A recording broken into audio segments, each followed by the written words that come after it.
रमजान के महीने में हमास के लिए बुरी खबर आई है। इजराइल ने सीज़फायर समझौते के बीच गाजा पर मौत बरसाई है। इन हमलों में करीब 300 से 400 फिलिस्तीनियों की मौत की खबर है। रॉकेट अटैक में कई बच्चों की भी जान गई। इजराइल के हवाई हमले में बड़ी खबर ये आ रही है कि इस अटैक में हमास सरकार के प्रमुख इस्साम अल-दालिस की भी मौत हो गई, जबकि कैबिनेट के कई बड़े अधिकारियों की भी जान चली गई। न्यूज एजेंसी AFP की एक रिपोर्ट के मुताबिक हमास ने अपने बयान में बताया, इजराइल के हमलों में आंतरिक मंत्रालय के प्रमुख महमूद अबू वल्फा और आंतरिक सुरक्षा सेवा के महानिदेशक बहजत अबू सुल्तान भी मारे गए हैं।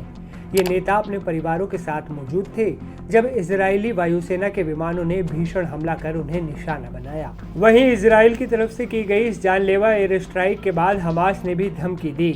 हमास ने कहा, गाजा में इजराइल के नए हमले युद्ध विराम का उल्लंघन करते हैं और बंधकों के भाग्य को खतरे में डालते हैं। बेंजामिन नेतन्याहू का युद्ध फिर से शुरू करने का फैसला बंधकों की बलि देने और उन्हें मौत की सजा देने का फैसला है। अपने आंतरिक संकट से ध्यान भटकाने के लिए नेतन्याहू इस संघर्ष का इस्तेमाल कर रहे हैं। हालांकि इजराइल का दावा हमास से उलट है। गाजा पर मौत बरसाने के बाद इजराइल के प्रधानमंत्री बेंजामिन नेतन्याहू ने इस एयर स्ट्राइक की असली वजह भी बताई। उन्होंने कहा, सेना को गाजा में हमास के खिलाफ कड़ी कार्रवाई करने का निर्देश दिया है, क्योंकि आतंकी समूह ने बंधकों को रिहा करने से इनकार कर दिया और युद्ध विराम प्रस्तावों को भी खारिज कर दिया है।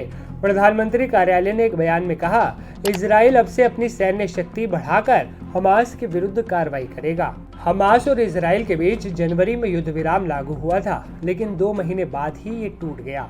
इजराइल की तरफ से किए गए इन हमलों ने रमजान के पवित्र महीने में गाजा में एक बार फिर हाहाकार मचा दिया है। वहीं इजरायली डिफेंस फोर्स ने साफ शब्दों में कह दिया है कि जब तक जरूरी होगा ऐसे हमले जारी रहेंगे। बता दें कि 7 अक्टूबर 2023 को जब हमास ने इजराइल पर हमला किया था और 251 लोगों को बंधक बना लिया था, जानकारी के मुताबिक इनमें से कई बंधक मारे गए, जबकि कुछ को सीज़फायर समझौते के तहत रिहा कर दिया गया।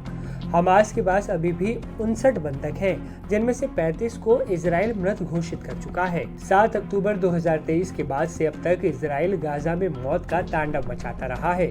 इजराइल के हमलों में अब तक 48,000 से ज्यादा फिलिस्तीनियों की मौत हो चुकी है। उधर अमेरिकी राष्ट्रपति डोनाल्ड ट्रंप के आधिकारिक ऑफिस व्हाइट हाउस ने कहा है कि हमला करने से पहले इजराइल ने उससे सलाह ली थी। अमेरिका ने भी इजराइल के फैसले का समर्थन किया है। अमेरिका ने युद्ध के लिए हमास को ही जिम्मेदार बताया। अमेरिका ने कहा कि युद्ध विराम को बढ़ाने के लिए हमास को बंधकों को रिहा करना था, लेकिन उसने ऐसा करने से मना कर दिया और युद्ध का रास्ता चुना।